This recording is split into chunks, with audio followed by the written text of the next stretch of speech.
So what we're going to talk about in our congregational song leading class is everything you need to know to be able to learn how to lead singing and to do it the right way and be able to lead any song in the hymnal. So why are you in this class? The reason is it's the most foundational class for church music. So we'll be covering just a little bit about philosophy. We'll have some notes that'll have to do with things in as far as the types of music. We'll learn some about hymnals, choosing music, how do you lay out this order of service. We'll cover some general things like that as far as more lecture information. And we'll also learn enough so that you can read the rhythmic components from the hymnal. Things that we're not going to cover here, we're not going to learn about theory, we're not going to learn about note names, chord progressions. You don't need to know any of those things to be able to lead singing. So we're learning just what you need and enough that you can do a good job in the class. So if you take a look at the projects, the main part is going to be you leading songs. We'll work on it in class. I'll introduce the materials. It'll be step by step.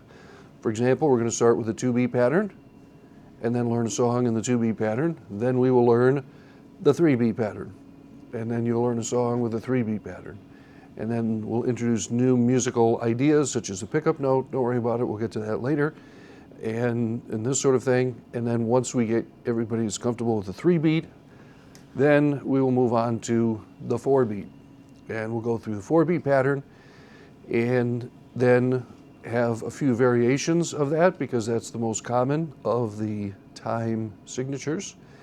And then once that is done, then we will work on fast 6/8, and then eventually we will do one song with slow 6/8 with the 6-beat pattern, just one.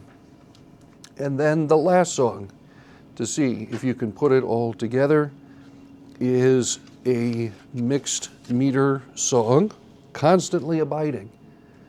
It starts in starts in 3/4, 3-beat pattern, and then when you get to the chorus, it switches and goes to the 4. And then right as you get that one figured out, it's back to the verse 2. So you got to switch back to the 3-beat pattern, and then when you hit the chorus, you switch it again. If you can lead that song, you can lead any song in the hymnal and be able to do it right. So why do you need to be able to do it right? I have seen people successfully lead singing with a huge number, a wide variety of wrong ways to lead music, some more interesting than others. And there's tons of ways to do it not right. And so I respect people for doing the best they can. The reason you want to be able to learn to do it right, and the reason that we have ladies in the class as well, is because if you learn to do it the right way, you can also work with music groups. So I'm sure you're sitting here thinking, how this is the age-old junior high question. How am I going to use this in later life? And the answer is, if you're helping in a church, they want to see more people come. One great, fairly simple way to do it is you have a kids program. Now we need someone to lead music. You can kind of sing a little bit. Why don't you lead it? And so it's going to help you to be able to lead a children's choir, children's program, if you needed to. Some of you don't even know it yet, but you'll be leading a choir. You're not going to find out for quite a few years. And so if you learn to do song leading in the correct way, you'll be able to lead a choir with a song out of the hymnal. And that would be an amazing feat in a lot of churches. But if you don't know how to do it the right way, it's going to be very difficult to make that transition. Another reason it's going to pay to learn it the right way is because I understand if you can kind of, anything would work in some ways, but if you have people with music training and they come in and you see they're like, whoa, these people have no idea what they're doing, do you think they're going to be more likely or less likely to stay in the church? Yeah, a little bit less likely. So you have the opportunity to be able to learn. Let's learn the right way and it'll be a blessing. It's going to help the church. And so it's going to be a really helpful class. Also, it is going to be a skill-based class, so not a lot of notes for this class. A lot of the class is going to be you leading music. So how does it work? Because we are now in a modern age, the audio CD that I originally created for this class many years ago, when Mr. McKeever was a student in my first class, nobody has CD players anymore, so I need to, we have one person with a CD player? Proud of it too. Okay, yes. My car. One and two with antiquated vehicles that still have CD players. So the new plan is, Brother McKeever is ripping the audio files off of here, which I've made it, so that's okay. He's not pirating. So he's going to be doing that, and the plan is to be able to put all of the song tracks on YouTube, because that's going to be easier. Also, if you would prefer, I should be able to email you MP3 versions if you want to practice them on your phone. So just to get an idea, the way that the class is going to work is we will practice this in class, we will go over it together, and we will build step by step toward each one. But just so you know, to prepare for each of these quizzes, we'll have people volunteer to go first, and then you will be volunteered if we run out of volunteers. So everyone will get to go lead a song, and the way it works is I hit play, the music starts, and you lead, and everyone else is the congregation. So that's kind of a summary of the class. We'll start simple, and we'll add a few things eventually as we get later on. I think it's 3 or 4 songs in. We'll talk about how to introduce a song, like to get up as if you're beginning a service. So we'll talk about those and other things as well. Yes, sir? When you say that you're going to hit play on a song, is this just an instrumental version of the song and we really do just have to sing along, or is it a congregation have already played and sang the song and we're recording? No, it's the same recording that's on here. It's the same thing. So it's just instrumental. It's a piano playing. Also, to be able to help on this, every song has a click to it. Well, not every song, but every song that we have on here, there's one version has a click to it, which means you're supposed to be doing a beat or one of the points in the pattern. And then there's a second version that does not have that on there. So the purpose for that is to step your way up into that so that you can, if you don't have any music background, you can't feel music at all, that's okay. We still have people who've done well in the class, believe it or not, and are successfully pastoring today. They still can't feel the music, but they did get it in time for the final and did pretty well in the class. So many rungs on the ladder so that everyone can work their way up. Okay, what questions do you have about the basic plan for the class?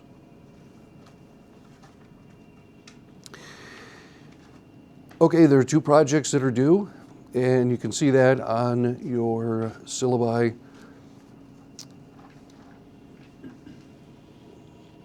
The first one is due in the middle of February.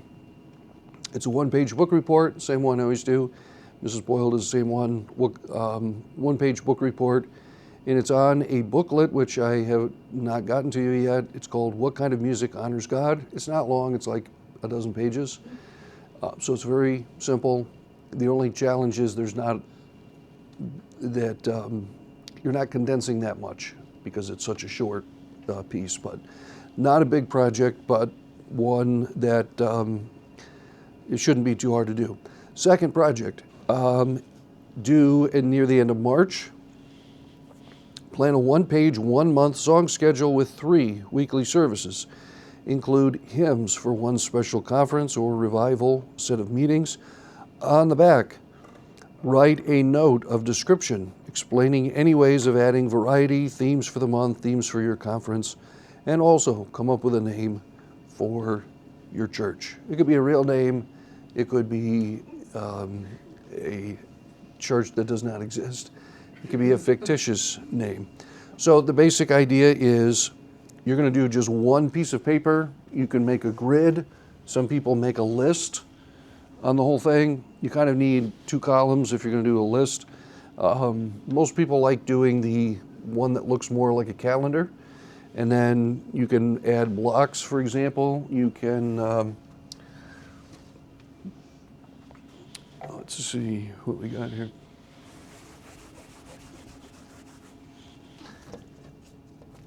You can add in, you can make some squares. So you can do, for example, 3 services for the week here, and then you can do 4 weeks, which I'm going to run out of spot here for that. So you can make a grid, something like this. You also have to, well, that looks weird. So you can make a grid and then put in Sunday morning, Sunday night, Wednesday night, and then actually, yeah, you would need five spots for that. So anyway, that's what it's going to be. So you can go through. It can be a real hymnal. You can make up the numbers, so you could do either one of those 2. But the key is the songs and then the type of songs, so that they are ones that match. And we'll talk about the different types of hymns, how you arrange them, where in the service, and that sort of thing. So we'll talk about that a little bit later, and then you could work on that project. So not a lot of outside work on the projects. The main part of the class is you leading. All of those songs, except for the last one, are averaged together. So that's quite a few. Some of these we will have, some of the songs, if you look at the list, will have more than one quiz on. For example, the 2-beat time, Count Your Blessings. We'll do one. The first quiz will be with the click. The second quiz will be one without the click. So same thing, you would just get up, be a different round. And then later, once we get further in, we probably won't do one with a click for every single one, because that's quite a few. Okay, what questions do you have on the class or the class notes so far? No questions. Okay, for some of you it's going to be a great class because it's a doing class. You're not just listening to me go on and on about information. So it'll be you primarily working on developing your skills, and we'll do a lot of practice. We'll do drill every day in class, drilling all the patterns and practicing the basic things so nobody forgets them. And then I've got quite a few different steps to be able to help get you up to where you're doing everything correct for the song.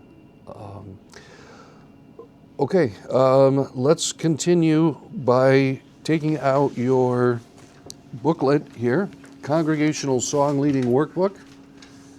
You know, I can get that out.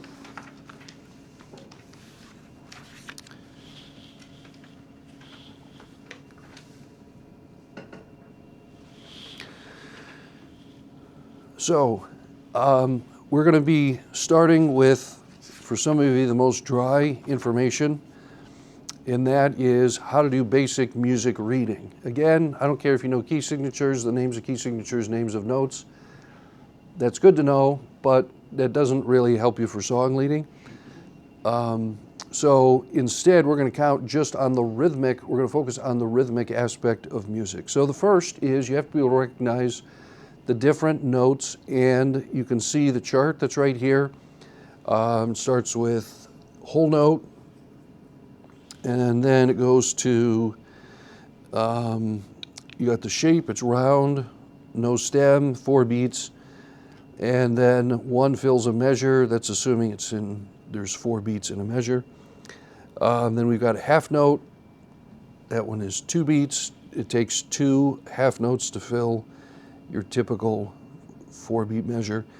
Quarter note, 1 beat, 4, fill a measure. Eighth note is a half a beat, it takes 8 of them to fill a measure. And then you got 16th notes where it's only a quarter a beat and you need 16 of them to fill a measure. So let's talk about that and go over that here for a second. So let's see, let me try to move this out of the podium out of the way so that you can see.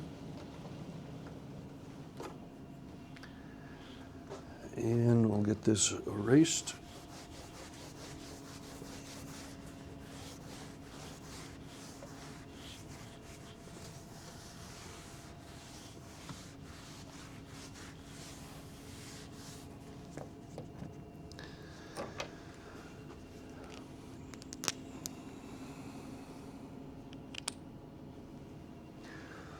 Okay, so we're starting with the first one, and you're going to have a quiz on this where you basically have to reproduce the chart. So you just need to memorize the name of the note, the shape of the note, how many beats it gets, what fraction of a measure that it fills.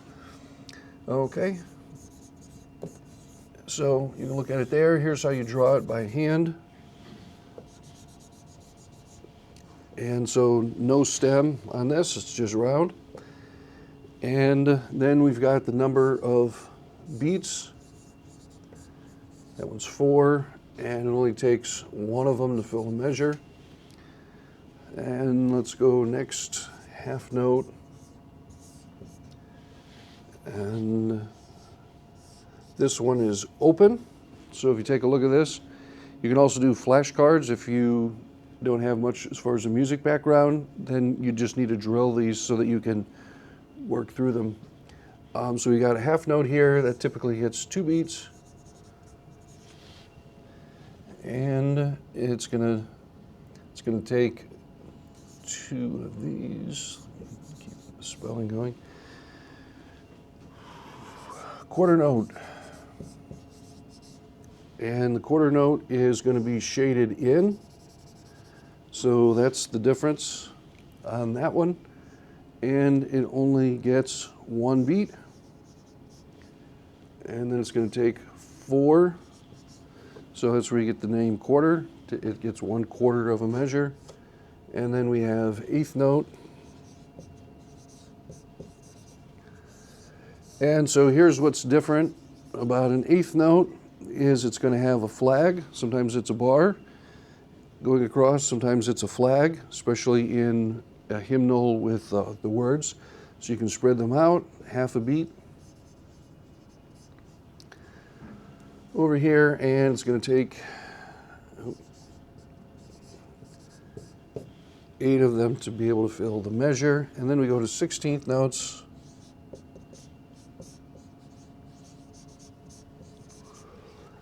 And then this is going to have a double flag or a double bar. So it's going to look like that. And it's going to get 1/4 of a beat. And it's going to take 16 of them to fill the measure. So for most people, the challenging is remembering the shape of the note as you're looking at it in the music. You'll start with the shape, because that's what you're going to see in the hymnal, and then you need to be able to go from there to 4 beats.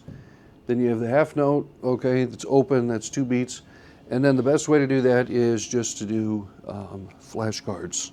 And you just kind of drill yourself on them and be able to work on them. Now, when you're actually working in a measure, for example, let me erase this masterpiece, and we'll put up the example that's in your book.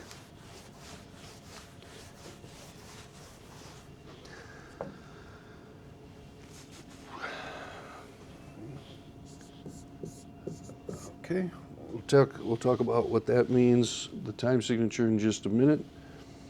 But then we're going to have, let's see.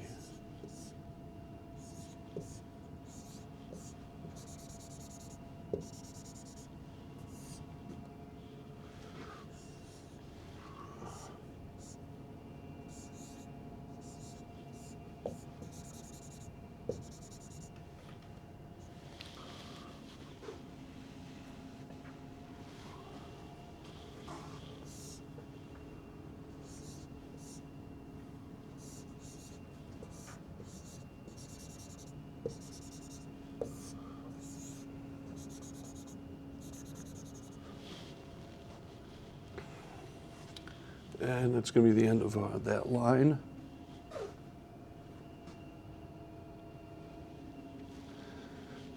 And so we'll start with this. So let's talk about a few things here that you need to know. So these are some different musical terms. And this over here is the time signature. So we'll go into more detail about it later. So now all you need to know is it's the time signature. If the bottom number is 4, which it most likely is, the top number is going to tell you which pattern to use. Pretty helpful thing. There are some exceptions when we get into 6/8, 6/8 or 2/4, and we'll talk about those a little bit later. But in general, most songs are going to be either 3/4 or 4/4 in the hymnal. There are some weird ones. We'll talk about that and how to figure out which pattern to use, but the majority of them are going to be this. So this is called the time signature right here. Then the next part, and you don't need to know exactly how these work, but you have these sharps or flats. So these are sharps. This is a flat there in music. And when you see those for now, all you need to know is that's the key signature. Doesn't matter for song leading so much. You know the names of them or the significance of it, other than the more sharps and flats you have, the harder it is for the pianist to play. So you keep that in mind. But other than that, it's that's the key signature. Next is a bar line. So music's going to have 5 horizontal lines. We don't have them up here because we're just working on the rhythm. And the line in between that marks each bar is called a bar line. Then within the bar lines, based on this time signature, this is going to be your measure. And a measure is where you'll have one pattern. You'll have one pattern that fits through all of this. So here's what we're going to start with for right now is trying to think through the counting on this. So let's go to page 3. We're moving right along in our book. Going to page 3, and if you see the section marking beats in music. So we just learned about the half note, the whole note, quarter note, and so on. And what we need to do is be able to mark the counting. So let's go back and review. Here is our time signature. What this means is that there are going to be 4 quarter notes per measure. So if you think of another way to do it, nobody writes it this way, but I could write this 4 quarter notes. That would mean the same thing. But they don't write it that way, they put a 4 here. So we have 4 quarter notes per measure. That means that we're going to have 4 different beats or counts in the music. And the nice thing about it, with the exception of a pickup beat, which we will work on a little bit later, with that exception, it's always the case. You'd have to change the time signature temporarily and have a different measure with just that in it in order to do that. So that means there's always 4 counts in a 4/4 music. There's always 4 counts, and so it's just a matter of figuring out where do those counts go. So here's what we're going to do right now. Who'd like to get us started? How many counts does this note get right here? Anyone? Okay, we have 2. And what do we call this kind? Okay, so it's half note. And because we're at the beginning, we have 4 counts. They always go in the same order, numerical order, 1, 2, 3, 4. Okay, so there's 2 counts here. That means this is going to get the 1 and the 2 out of the 4 counts. Okay, now how many counts does this note get right here? Anyone know? Yes, Jimmy? Okay, it gets 1. So it gets 1 count altogether. We have 4 counts. What's the next count? 3. So this is going to be count 3. He gets one count total, but we're on count 3. So, what is this note and what number goes here? Anyone? Correct. It's a quarter note again, and we go with the next beat, so it's going to be a 4. Now, we come to this one. What type of note is this? Or actually, how many counts does this one get? Okay, 2. And we have 4 counts to distribute, and so we are on count what? Correct? 1 and 2. What goes over here?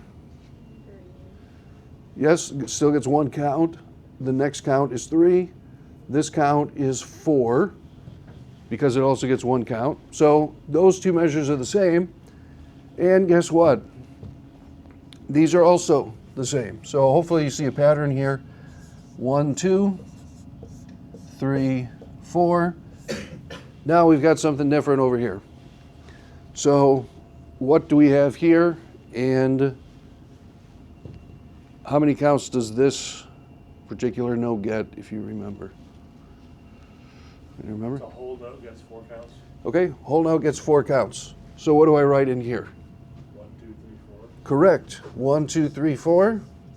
And the reason, because they go in numerical order, there's 4 in every 4 counts, goes somewhere. We only have 1 note. So even if you can't remember exactly what all this is, you can also just calculate it because the 1, 2, 3, and 4 have to go somewhere, assuming that you have 4 counts in a measure. So now let's add the words to this particular song. You can see it there on page number 3. So what syllable goes in here? Okay. So we got when that goes in here. And what goes over here? Okay. And on count 4, what do we have here? All right. And a hyphen. And what goes here? Yes, we have a.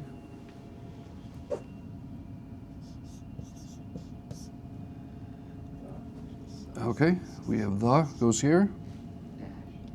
Okay, it's still the. So we'll learn about this later, but this is sort of, that would be a tie. If the notes pitch are different, it would be a slur. But the word is going to extend, so it's the, and it counts for, 1 word counts for 2 notes.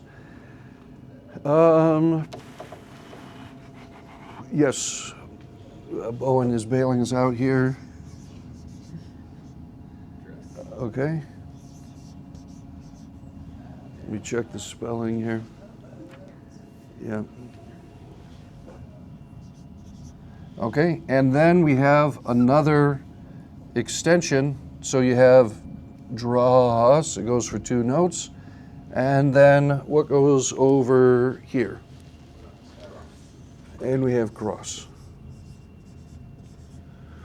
Okay, so we have very simple song musically, When I Survey the Wondrous Cross. And with this, we can now see how these add up. So we've got when I survey the wondrous cross, 2, 3, 4. All right, so we'll have a real steady, it'll be a steady pulse. And what you're directing is not the rhythm. Okay, so we have rhythm is one term. If you remember from the music class, philosophy of music, rhythm is not the same thing as the pulse of the music. So the rhythm of the music is the pattern that goes along with the words if it's a lyrical song. But the pulse stays the same. The rhythm changes throughout the song. In particular, you're not directing the rhythm. So it's not when I survey the wondrous cross. You're holding the steady, the pulse, and showing which beat and things that you're on. Okay, what questions do you have so far?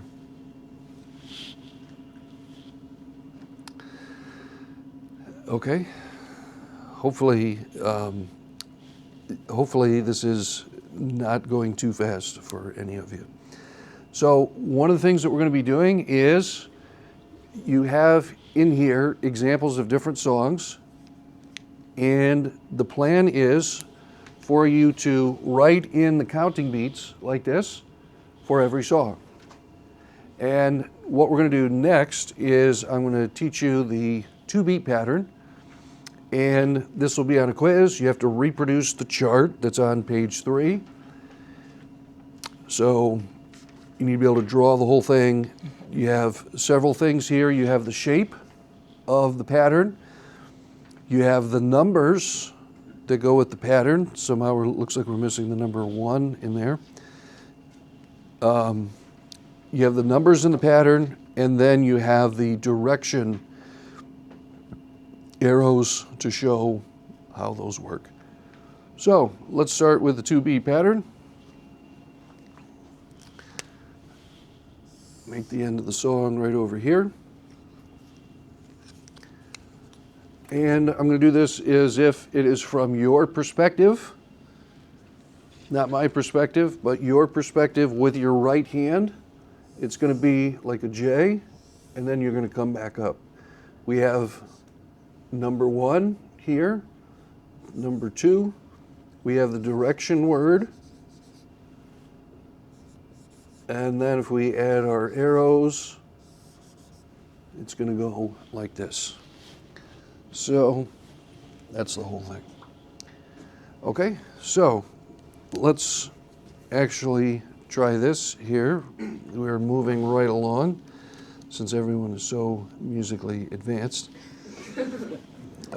Here.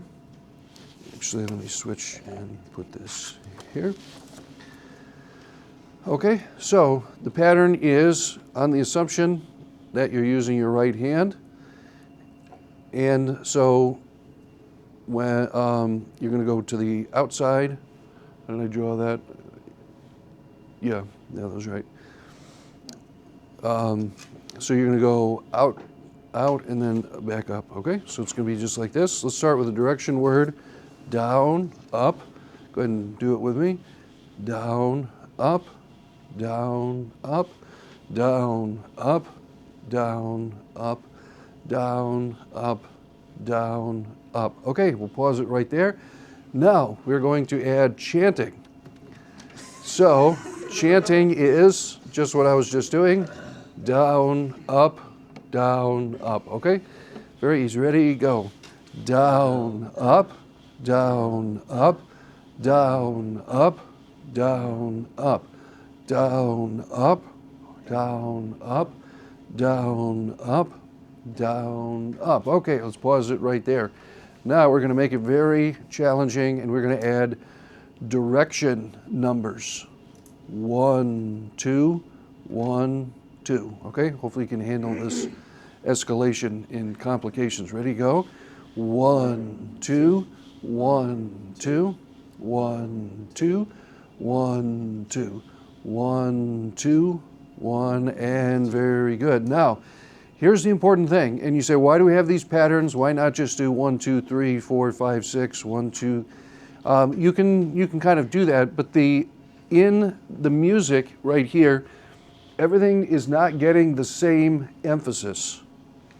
So the first, when you have a number 1, the first beat always gets a greater emphasis than, for example, 2 or 4 or some of these other patterns. So because of that, as we are chanting, instead of saying 1, 2, 1, 2, 1, 2, you want to instead do it like this. 1, 2, 1, 2, 1, 2, where you are emphasizing the 1. So because in every measure and in every rhythmic pattern, the first beat always gets the most emphasis.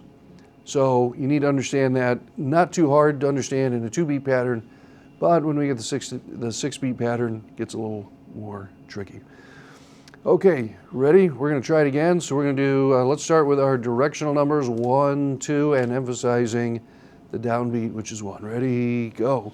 1, 2, 1, 2, 1, 2, 1, 2. Okay, let's switch to the direction words. Down, up. Now you're going to emphasize down. Ready, go.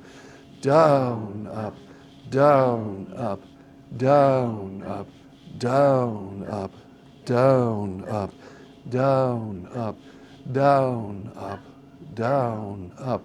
Okay, and that is good for a start. So basically, the next step, which we're not going to do right now, would actually be to go to our two-beat song, which I'll just explain it to you. It's 312. These are just random numbers here.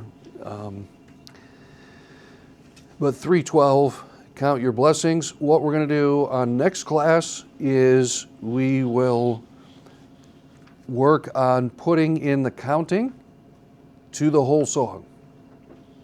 Okay, we'll work on it in class, but we're going to work on that, and then we will add a step to what we've just done. So we will review every day in class. We'll start with the two-beat pattern and go through the different steps. The new step that we're going to add in the next class is that we will add, once we have the counting put in, we will add chanting the words. So it's going to be like this. As we're directing it, when upon life's billows you are tempest tossed, when you are discouraged. And you say, how do I know which syllable gets the most emphasis? It's always the same, every measure, every time signature. It's the first syllable in the measure. So by doing that, you're able to keep track of it. And then once we chant the words with our pattern, then the next step will be actually to add the music with the click. So and then that means every time there's a click, you should be on a different point in the pattern. So hopefully we have plenty of rungs on the ladder, and by the end, you'll be feeling very comfortable even on a song like Count Your Blessings. Okay, any questions? Is the camera on? The camera is on, but it's not recording. It is paused. Okay, good. It's not paused, it's stopped. What's Oh, wait. It's actually still going. What happened here? Okay, I will turn this off to save the